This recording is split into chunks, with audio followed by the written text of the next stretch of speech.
स्वागत है आप सभी का। मैं हूं गीतू चौहान। बुलेटिन की शुरुआत करते हैं और अपने इस खास कार्यक्रम में आज हम बात कर रहे हैं मध्य प्रदेश में, जहां पर कोरोना के बढ़ते कहर के बीच 37 दिनों के बाद फिर से एमपी में पाबंदियों का दौर लौटने लगा है। गुरुवार रात से एमपी में नाइट कर्फ्यू लागू हो गया है। मतलब रात 11 बजे से सुबह 5 बजे तक आवाजाही पर रोक रहेगी। आज चर्चा इसी मसले पर कि क्या बेपरवाही भारी पड़ने लगी है। नाइट कर्फ्यू महज ट्रेलर है, आगे पाबंदियां और बढ़ेंगी। मौजूदा स्थिति के लिए जिम्मेदार कौन है? कोरोना को कल की बात मानने वाली सोच ने आफत को न्योता दे दिया। इन तमाम मसलों पर बातचीत के लिए हमारे साथ एक्सपर्ट्स के अलावा ग्राउंड जीरो से रिपोर्टर भी होंगे, लेकिन उससे पहले देखते हैं ये रिपोर्ट। आज एक फैसला और कर रहे हैं कि रात्रिकालीन कर्फ्यू रात 11 बजे से लेके सुबह 5 बजे तक लगा रहेगा।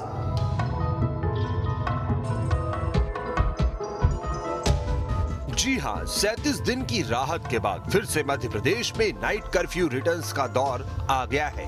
कोरोना के बढ़ते ग्राफ को देखते हुए मध्य प्रदेश में पाबंदियां बढ़ने लगी हैं। दरअसल मध्य प्रदेश में नाइट कर्फ्यू लागू कर दिया गया है। मतलब रात 11 से सुबह 5 बजे तक आवाजाही पर रोक रहेगी। 37 दिन की राहत के बाद फिर एमपी में प्रतिबंध लौट आए हैं।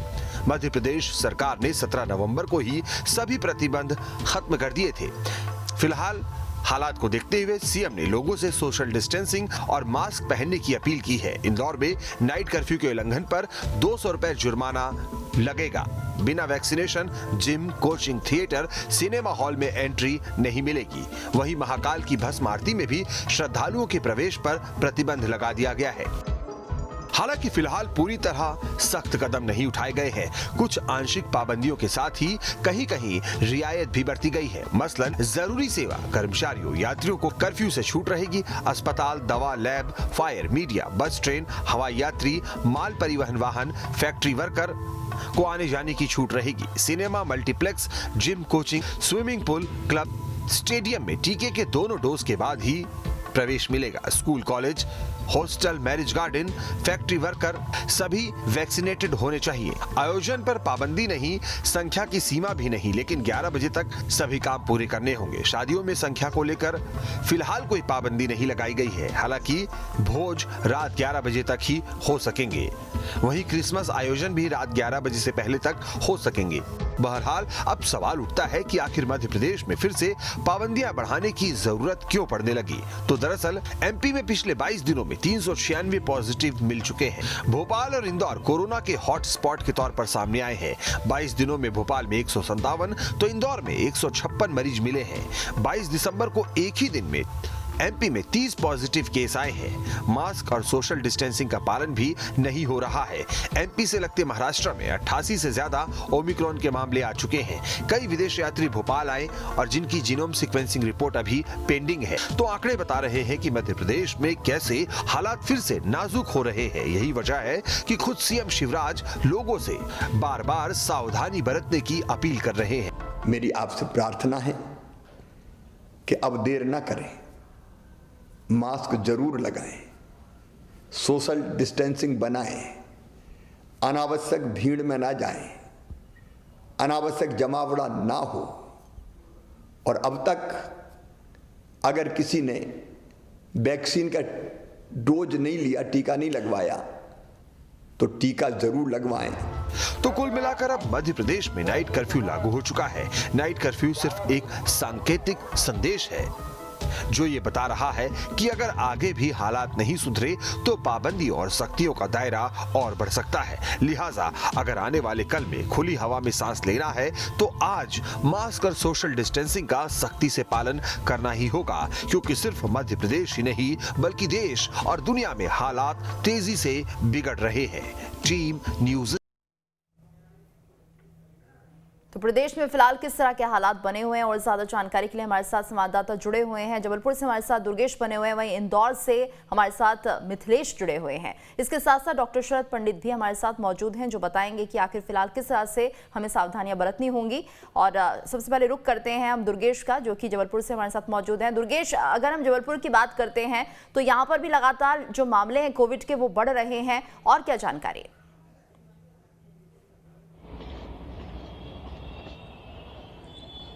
बिल्कुल गीतू, देखिए जबलपुर भी एक तरीके से कोरोना का खतरा लगातार बढ़ता जा रहा है, क्योंकि पिछले 24 घंटों की हम बात कर लें तो जहां 5 मरीज नए सामने निकल कर आए हैं, लेकिन इसमें भी 2 बच्चों की रिपोर्ट पॉजिटिव आई है। तो ये एक बेहद खतरनाक संकेत है यहाँ पर कहीं ना कहीं कि अब जो तीसरी लहर की जो आशंका लगातार जताई जा रही थी, और इस तीसरी लहर में बच्चों की सबसे ज़्यादा जो है चपेट में आने की संभावना थी, तो वो कहीं ना कहीं संकेत यहाँ पर मिले हैं। जो लोग पॉजिटिव निकले हैं वो 5 लोग हैं, जिनमें से अलग अलग क्षेत्र के रहने वाले हैं, लेकिन सभी की ट्रैवल हिस्ट्री है, यानी कि कोई दिल्ली से लौट कर आया है, कोई बाय फ्लाइट, तो कोई मुंबई से बाय फ्लाइट जबलपुर आया है और उनकी रिपोर्ट जो है पॉजिटिव आई। लेकिन अच्छी बात एक इसमें यह भी है कि सभी की जो स्थिति है वो नॉर्मल है, कोई ज्यादा गंभीर अवस्था में नहीं है, लेकिन फिर भी चूंकि पॉजिटिव रिपोर्ट आई है इसलिए स्वास्थ्य महकमे के चिंता का विषय है। अब मैं यदि बात करूं आंकड़े की, तो जबलपुर में देखिए सितंबर माह के 22 तारीख को 4 पॉजिटिव आए थे और उसके बाद से लगातार 1 2 0 1 2 0 इस तरीके की पॉजिटिव रिपोर्ट आ रही थी। लेकिन कल जब 5 की संख्या में जब पॉजिटिव आए हैं, क्योंकि जो टेस्टिंग की संख्या वो लगातार बनी हुई है, तकरीबन 5000 का आंकड़ा जो स्वास्थ्य महकमे की ओर से जारी किया जाता है, उसमें 4,500 से 5,000 की टेस्टिंग रोजाना हो रही है। इस रोजाना टेस्टिंग में 1 2 मरीज आ रहे थे, तब तक सामान्य स्थिति थी, लेकिन कल जब 5 मरीज सामने आए तो स्वास्थ्य महकमे भी हड़कंप मचा हुआ है। और कल से ही नाइट कर्फ्यू की भी जब मध्य प्रदेश में शुरुआत हो गई है, तो रात 11 बजे से लेकर सुबह 5 बजे तक नाइट कर्फ्यू रहेगा। यानी कि स्वाभाविक बात है कि न केवल जबलपुर बल्कि पूरे मध्य प्रदेश में जिस तरीके से मरीजों की संख्या में इजाफा हो रहा है वो सतर्कता का विषय है, और यही वजह है कि अभी से यदि हम सतर्क नहीं होते हैं तो फिर आने वाले समय में मुश्किलें बढ़ सकती है। क्योंकि जिस तरीके से बहुत सारी रिसर्च इंस्टीट्यूट की ये रिपोर्ट भी आई हैं कि फरवरी माह तक तीसरी लहर की संभावना आने की है और पीक पर रहेगा। तो अभी देखिए दिसंबर है, अब लास्ट चल रहा है, फिर जनवरी है और फिर फरवरी है, तो ये जो आने वाला माह है ये काफ़ी ज़्यादा त्योहारों वाले भी हैं, क्योंकि नया साल माहौल है। फिर अभी एक माह के बाद फिर जो शादियों का सीजन एक बार फिर शुरू हो जाएगा, क्योंकि पिछले 2 साल में शादियाँ तमाम रुकी हुई थी और जो हो रही थी वो काफ़ी संक्षिप्त तरीके से हो रही थी। तो वो जो लोग रुके हुए हैं वो चाहेंगे कि अब हम आने वाले माह में ही शादियों का जो है बड़ा जोर शोर से वो रहेगा, सीजन रहेगा। तो इस तरीके से देखा जाए तो आने वाले समय में अभी गैदरिंग की स्थिति बनेगी। पंचायत चुनाव लगातार मध्य प्रदेश में अभी की प्रक्रिया चल रही है, आने वाले माह में पंचायत चुनाव भी होने, और ये पंचायत चुनाव होने मुख्यतः ग्रामीण क्षेत्रों में। तो ये जो तमाम जो राजनीतिक कार्यक्रम है या सामाजिक है या शादी समारोह, ये तमाम कार्यक्रम आने वाले समय में होने हैं। तो ऐसे में हमको ज़रूरत है कि अभी से जो गाइडलाइन जारी की जा रही है उसका पालन पूरी तरीके से करें। वैक्सीन के पर सबसे ज़्यादा ध्यान दें, क्योंकि जो भी मामले अब तक गीतू देखिए सामने आए हैं उसमें अच्छी बात ये रही है कि बहुत ज़्यादा गंभीर मामले नहीं आए। यानी कि जैसी स्थिति हमने पिछले सेकेंड लॉकडाउन के समय देखी थी कि ऑक्सीजन और रेमडेसिविर इंजेक्शन की मारामारी शुरू हो गई थी, वो स्थिति में अभी कोई भी मरीज सामने नहीं आया। यानी किसी भी मरीज को ना तो रेमडेसिविर इंजेक्शन की जरूरत पड़ रही है और ना ही किसी को ऑक्सीजन लेवल तक की जरूरत पड़ रही है। यानी कि अधिकांश मरीज जो है वो होम आइसोलेशन में ठीक हो रहे हैं। तो वैक्सीनेशन का ही है। जी दुर्गेश, यही वजह है शायद ओमिक्रॉन को भी सीरियसली लोग नहीं ले रहे हैं और इसे बहुत हल्के में ले रहे हैं। लेकिन ये आपकी प्रतिरोधक क्षमता पर निर्भर करेगा कि कौन इससे लड़ पाएगा और कौन इससे हार जाएगा। हमारे साथ मिथिलेश भी बने हुए हैं। मिथिलेश, अगर हम इंदौर की बात करते हैं तो यहाँ पर काफी तेजी के साथ आंकड़े बढ़ रहे हैं, जो वाकई चिंता का विषय है।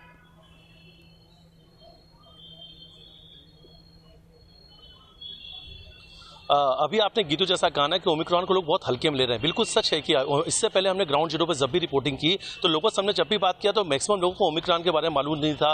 लोगों का कहना था कि संक्रमण तेजी से फैलता है लेकिन इसमें किसी की मृत्यु नहीं होती है। तो अलग अलग भ्रांतियां थी लोगों के मन में, जिसकी वजह से ये कहा जा सकता है कि लोगों के मन के अंदर से कोरोना को लेकर खौफ जा चुका है, लोगों ने डरना बंद कर दिया। स्थिति अब इंदौर की ऐसी है कि 24 घंटे के अंदर 13 नए केस सामने आए हैं। 97 केस इस वक्त इंदौर में एक्टिव है, जहां दिसंबर के पहले वीक की बात की जाए 4 से 5 एक्टिव केस थे, वो 100 के आसपास पहुंच चुका। और इंदौर तो शुरू से जब से हमने पहला लहर देखा, दूसरी लहर देखा, और इसका भुगतान सभी ने भुगता है। जो उस वक्त की खराब स्थितियां थी, गंभीर स्थितियां बनी है, हर किसी को खासा नुकसान उठाना पड़ा है। अब सबसे ज्यादा बेहद जरूरी हो जाती है कि जो इंदौर वासी हैं, अब हम लोगों को अपनी जिम्मेदारी निभाना पड़ेगा। और ये पाबंदियां जो आज नाइट कर्फ्यू की पाबंदियां लग गई है, पाबंदियां और न बढ़े, इसकी जिम्मेदारी हम सभी की है कि अगर हम सब भीड़ भाड़ इलाके में न जाए, मास्क हम लोग पहने, सोशल डिस्टेंसिंग नियम का पालन करें, ये बेहद जरूरी हो चुका है। लेकिन ये ऐसा इंदौर में दिखता नजर नहीं आ रहा। अगर आज इंदौर की भीड़ वाले इलाकों की बात की जाए तो वैसे ही बेखौफ लोग हैं, वैसे ही भीड़ है जिसके चेहरों पे मास्क नहीं है।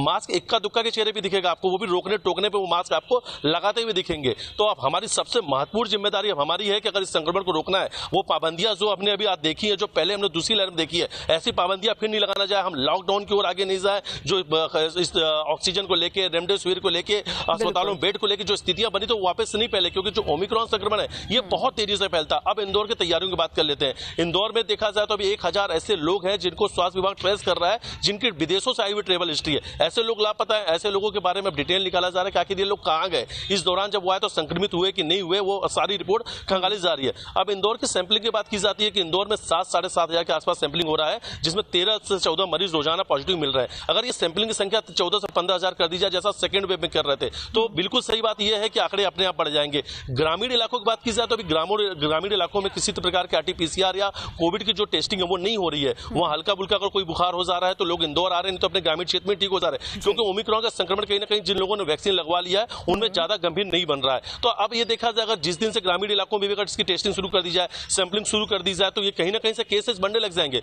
बच्चों को लेकर जो संभावना जताई जा रही थी कि बच्चों के लिए सबसे ज्यादा तीसरी लहर घातक होगी, इंदौर में दिसंबर के अंदर 25 से ज्यादा बच्चे अब तक संक्रमित हो चुके हैं। नाइजीरिया से जो बच्चे आए हुए थे वो भी पॉजिटिव थे। उनकी एक निजी लैब में जब जीनोम सीक्वेंसिंग कराई गई तो उसमें जो कुछ म्यूटेंट दिखा, म्यूटेंट दिखने के बाद उनका सैंपलिंग दिल्ली भेज दिया गया। उस रिपोर्ट का आने का इंतजार है। कहीं ना कहीं वो ओमिक्रॉन माना जा रहा है कि शायद तक वो जो म्यूटेंट चेंजेस दिख रहा है वो ओमिक्रॉन हो सकता है, लेकिन फिलहाल इसकी पुष्टि नहीं हुई जब तक रिपोर्ट नहीं आ जाती है। लेकिन अब इंदौर की बात यह भी करना जरूरी है कि एक बड़ा इवेंट था 31 दिसंबर का, क्रिसमस का, पाबंदियां लग गई हैं। 11 बजे के बाद में आप भीड़ भाड़, आप नाइट कर्फ्यू, आप सड़कों पर नहीं रहेंगे, लेकिन 11 बजे तक जो होटल्स में या दूसरी जो पार्टी चल रही है उसमें जो भीड़ रहेगा, कहीं ना कहीं संक्रमण के लिए काफी खतरा बना हुआ है, उससे संक्रमित लोग ज्यादा होंगे। और 11 बजे तक जो भीड़ रहेगी, आपने सही कहा, संक्रमण के लिए बड़ा खतरा हो सकता है। इसलिए लोगों को खुद ही जागरूक होना होगा कि अगर वो मनाएं तो सीमित लोगों के साथ न्यू ईयर सेलिब्रेट करें, क्रिसमस मनाएं। हमारे साथ दीप्ति चौरसिया भी जुड़ी हुई है भोपाल से। दीप्ति, तो जिस तरह से हम लगातार बात कर रहे हैं कि लोगों में शायद डर नहीं है,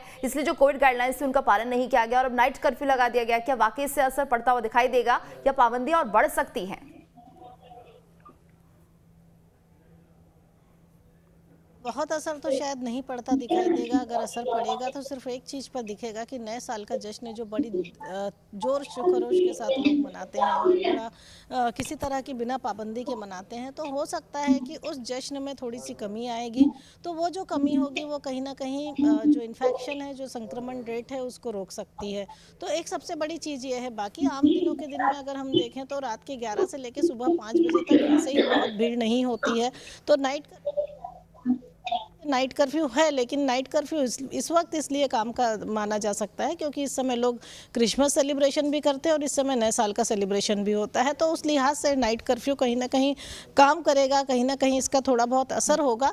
लेकिन बावजूद इसके कि केवल नाइट कर्फ्यू से काम नहीं चलेगा, जो लगातार बातें हो रही हैं कि अवेयरनेस खुद अपने आप होगी, क्योंकि कई सारी जगहों पर न्यू ईयर सेलिब्रेशन में डीजे को मना कर दिया गया है कि वो किसी तरह के डांस और उसमें डीजे को नहीं रखेंगे। कई जगहों पर जो है ऑलरेडी कम ही लोगों की बुकिंग थी। तो इस तरह की कई सारी चीज़ें हैं। तो जो आयोजक हैं उनको भी इस बारे में सोचना पड़ेगा और जो लोग सेलिब्रेट करने जा रहे हैं उन्हें भी सोचना होगा। दूसरा, नए साल का जश्न तो कैसे मनेगा, क्योंकि 11 बजे से कर्फ्यू लगेगा। तो जो जश्न हर साल मनता है उस तरह का जश्न तो बिल्कुल ही नहीं होगा, क्योंकि नए साल का जश्न 12 बजे से ही शुरू करते हैं, लोग पहले से जुटते हैं और 12 बजने के साथ जब नए साल लगता है तो उसके साथ वो जश्न की तैयारी करते हैं। बेहतर ये भी होगा लोगों के लिए जो हमारा कार्यक्रम देख रहे हैं कि वो खुद ही समझदारी दिखाएं और कहीं ना कहीं सोशल डिस्टेंसिंग का पालन करें। विनोद हमारे साथ ग्वालियर से जुड़े हुए हैं। विनोद, ग्वालियर की अगर हम बात करें तो यहाँ पर फिलहाल किस तरह के हालात बने हुए हैं?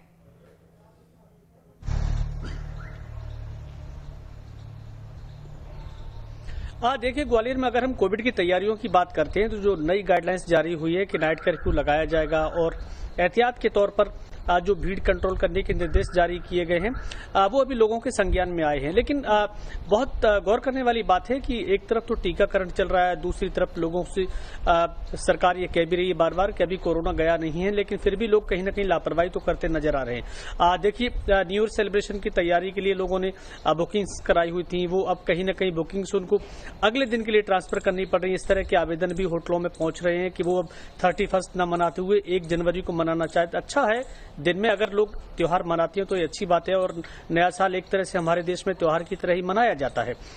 लेकिन पुराने दिन जरूर लोग याद कर रहे हैं कि देखिए जो कोविड काल का पहला और दूसरा पीरियड था ये कहीं ना कहीं दिसंबर से शुरुआत हो गई थी और उसके बाद जनवरी और फरवरी आते आते बड़ी संख्या में लोग इससे संक्रमित हो गए थे।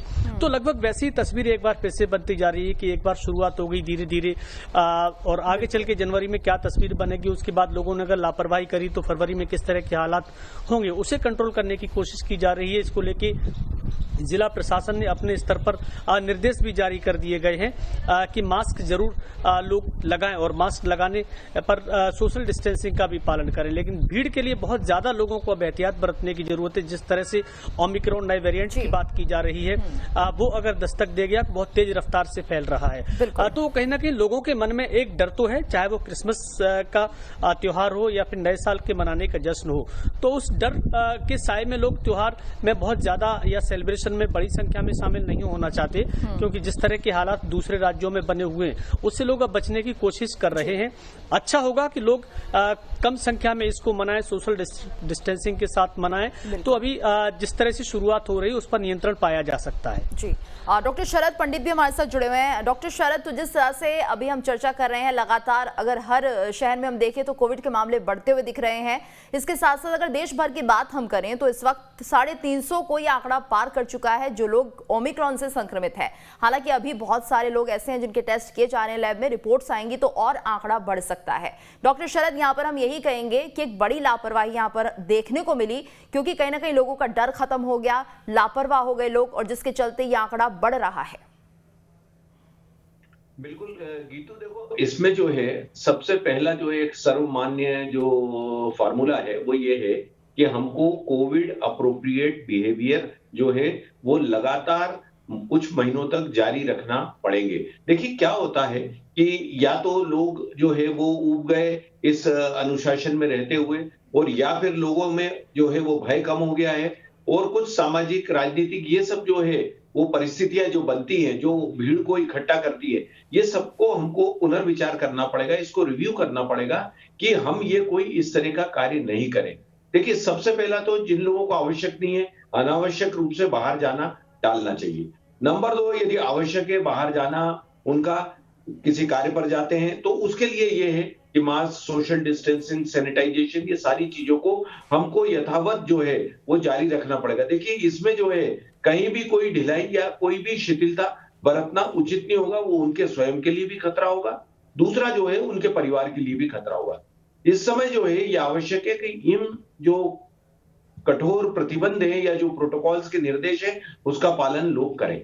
दूसरा जो है हमारे पास जो इंफ्रास्ट्रक्चर यदि कम है तो कुछ ऐसे एनजीओ को साथ में लिया जा सकता है, रोको टोको अभियान जैसे जो है कार्य जो है शहरों में, गांव में चलाए जाएं।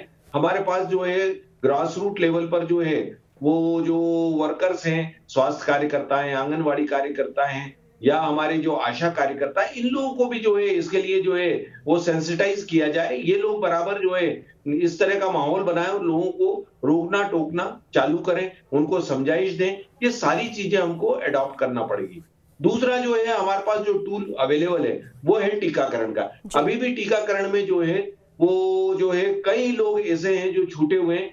मध्य प्रदेश की हम बात करें तो मध्य प्रदेश में भी लगभग जो है वो जो है आपके करीब 25 से 30% लोग जो हैं वो अभी भी जो है सेकंड डोज के लिए आगे नहीं आ रहे हैं। उनको भी जो है किसी तरह के प्रयासों से आगे लाना पड़ेगा और उनको टीकाकरण के अभियान में सम्मिलित कराना पड़ेगा। तो ये 2 टूल्स जो हमारे पास अवेलेबल हैं, जो उपलब्ध है, उनका जो है उपयोग किया जाना चाहिए। और जो है अपने को यदि ये बचाव करना है, हमको जनवरी या फरवरी का इंतजार नहीं करना है, आज से अभी से हमको ये सारी सावधानियां रखना पड़ेगी। देखिए इसमें लापरवाही और ये जो है वो इसकी मॉर्टेलिटी कम है ऐसा नहीं समझना चाहिए। यदि मॉर्बिडिटी है तो उसके साथ निश्चित रूप से जिन लोगों की प्रतिरोधक क्षमता कम है, इम्यूनाइज जो नहीं है, वो लोग जो है निश्चित रूप से इसके बिल्कुल डॉक्टर शरद, और अभी आंकड़े भी सामने आने लगे हैं कि जो बहुत सारी डेथ हैं वो अब रिकॉर्ड की जा रही हैं। कोविड से मरने वालों की संख्या बढ़ रही है और ये आंकड़ा बढ़ते हुए देर नहीं लगेगी। डॉक्टर शरद, आपसे हम ये भी जानना चाहेंगे, फिलहाल जिस तरह से मौसम बना हुआ है, अभी जो नॉर्मल है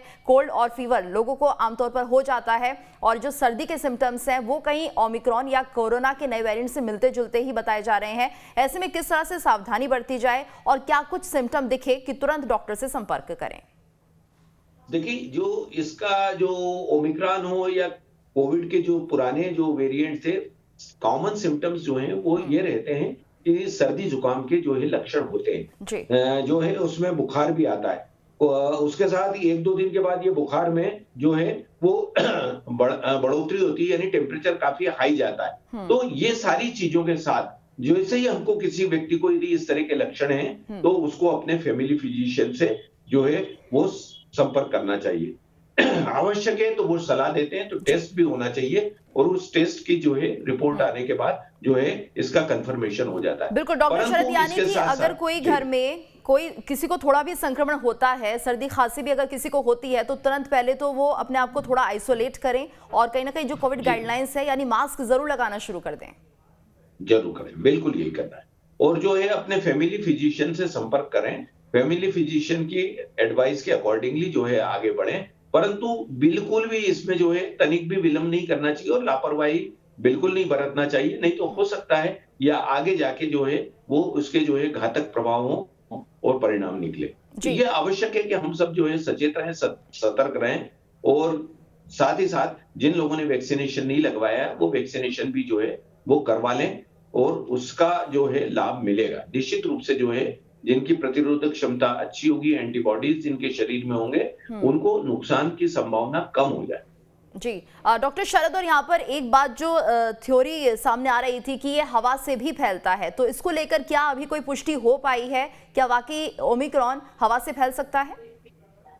देखिए गीतू, इस संबंध में जो है ये जो वायरस है इसका जो बिहेवियर है वो बड़ा अनसर्टेन है, अनिश्चित है और इसके बारे में अभी बहुत से अध्ययन चल रहे हैं, बहुत सी चीजें जो है वो सामने नहीं आ रही हैं।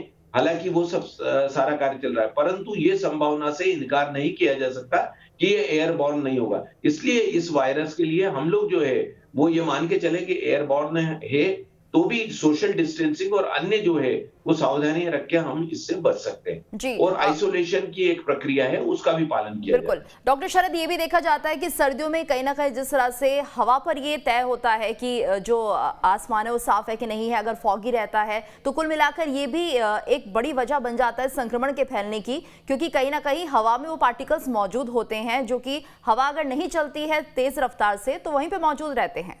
तो क्या ये भी एक बड़ा असर डाल सकता है? बिल्कुल, यदि जो एटमॉस्फेयर में जो है यदि इसका जो है वो डेंसिटी ज्यादा रहेगी और ये ज्यादा संख्या में यदि उपलब्ध रहते हैं वायरस, तो निश्चित रूप से वो जनमानस के लिए जो है वो एक खतरे का कारण बनते हैं। तो इसलिए ये सावधानी कि हम मास्क का उपयोग करें, सोशल डिस्टेंसिंग मेंटेन करें, ये बहुत आवश्यक है। वैसे भी जो है अभी जो है जैसे ही टेम्परेचर गिरा है, शीतलहर चलती है, तो उसके साथ जो है रेस्पिरेटरी ट्रैक्ट के इन्फेक्शन यानी जो है कोल्ड है, इसके अलावा फीवर है, रनिंग ऑफ नोज है, जिन लोगों को पूर्व से अस्थमा है या जिन लोगों को ब्रोंकाइटिस है, बलगम वगैरह और इस तरह की खांसी आने की शिकायतें, उनके लिए तो विशेष सतर्कता रखना चाहिए। दूसरा, कोमार्बिडिटी वाले जो लोग हैं जैसे कि जिनको डायबिटीज है, ब्लड प्रेशर है, कार्डियक प्रॉब्लम्स है, रीनल प्रॉब्लम्स है, रीनल डिजीज है, तो ये लोगों को जो है वो विशेष करके इस बारे में सतर्क रहें, क्योंकि इन दिनों ये जो है संभावना रहती है कि जब जो है कोविड का भी इन्फेक्शन है, साथ ही साथ जो है हमारे को कॉमन कोल्ड वगैरह इस समय संभावनाएं ज्यादा रहती है, तो वो लोग जो है ज्यादा प्रभावित होते हैं। बिल्कुल मिथिलेश, क्या माना जाए इंदौर में जिस तरह से हमने देखा कि तकरीबन 100 तक ये आंकड़ा पहुंचने वाला है और अभी और भी ज्यादा ऐसे सैंपल्स हैं जो टेस्ट किए जा रहे हैं, तो कुल मिलाकर ये आंकड़ा बढ़ सकता है। क्या कुछ सतर्कता इंदौर में बढ़ती जा रही है? इसके साथ साथ जो इंटरनेशनल फ्लाइट्स हैं वहां से ये भी खबर आई थी कि 900 लोग अचानक जिनके बारे में पता ही नहीं है लापता हो गए हैं, वो भी ना जाने कहां का ट्रैवल कर रहे हैं। तो क्या ऐसे में सरकार प्रशासन सख्ती से यहाँ पर बरत रही है, सख्ती बढ़ती जा रही है इंटरनेशनल एयरपोर्ट्स पर कि कोई चूक ना हो?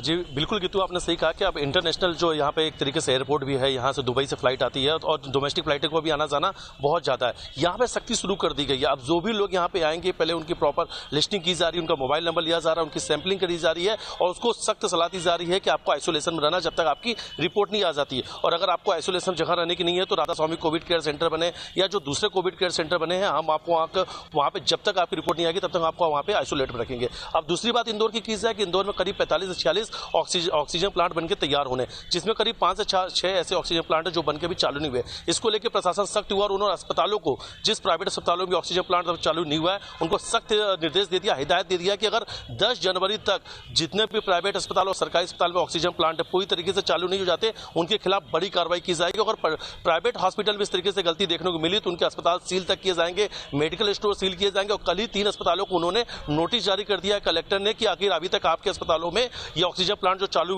होने थे वो अब तक क्यों नहीं हो पाए। 3 अस्पतालों को नोटिस दे दिया, उन्हें जवाब देना, और संतुष्ट जवाब नहीं मिला तो उस अस्पताल को सील करने की भी कार्रवाई की जाएगी। तो प्रशासन ने सख्ती दिखाना शुरू कर दिया गया है। इसके अलावा सो यहाँ पे आईडीए के अधिकारी हैं, जो दूसरे डिपार्टमेंट के अधिकारी है, नगर निगम के अधिकारी है, उनको दूसरे कामों में लगा दिया गया है कि 20 दिन के अंदर आपको बड़े बेड बनाना है, 100 से ज्यादा बेड की तैयारी करना है। 20 दिन का समय दिया गया है, लेकिन आपको 3 दिन के अंदर वो बना के तैयार करना है। मैक्सिमम दिन 20 दिन का दिया गया है। तो देखा जाए कि प्रशासन ने वो सख्ती शुरू की, सख्ती के साथ में तैयारियां भी शुरू कर दी है। जो भी अस्पताल 50 से ज्यादा बेड है वहां पे 10 बेड है वो कोविड के लिए आपको रिजर्व रखना होगा। 100 से ज्यादा जो अस्पताल है वहां पे 25 से ज्यादा आपको बेड इस वक्त रिजर्व करना होगा। इसी तरीके से हर बड़े अस्पतालों को 5 से 6 दिन बाद जैसे जैसे मामले बढ़ते जाएंगे वैसे वैसे वहां पे कोविड के लिए जो सीट है वो रिजर्व करते जाएंगे, जो बेड है वो रिजर्व करते जाएंगे। तो एक तरीके से देखा जाए इंदौर में तैयारियां शुरू कर दी गई हैं। कमिश्नर ने कल एक बैठक ली थी, उसमें उन्होंने कर दिया रेमडेसिविर और जो भी आवश्यक इसमें दवाइयां लगती हैं कोविड के लिए वो सारी दवाइयां पूरी उपलब्ध है कि नहीं, बाजारों में किस तरीके से हालात है। क्योंकि दूसरी वेव की बात की जाए तो उस वक्त देखा जाए कालाबाजारी बहुत हुई थी दवाइयों को, तो उसको भी रोकना है। कल कमिश्नर जो पुलिस आयुक्त है उन्होंने निर्देश दे दिया है कि किसी प्रकार की कालाबाजारी को बर्दाश्त नहीं किया जाएगा। मेडिकल एसोसिएशन व्यापारियों के साथ में बैठक कर रहे हैं कलेक्टर। तो लगातार अब देखा जाए कि अब ग्राउंड लेवल पर तैयारियां शुरू कर दी कोविड को देखते हुए। बिल्कुल विनोद, अगर ग्वालियर की बात की जाए तो यहाँ पर भी हम देख रहे हैं कि लगातार केसेस सामने आ रहे हैं। ऐसे में प्रशासन कितना अलर्ट है यहाँ पर?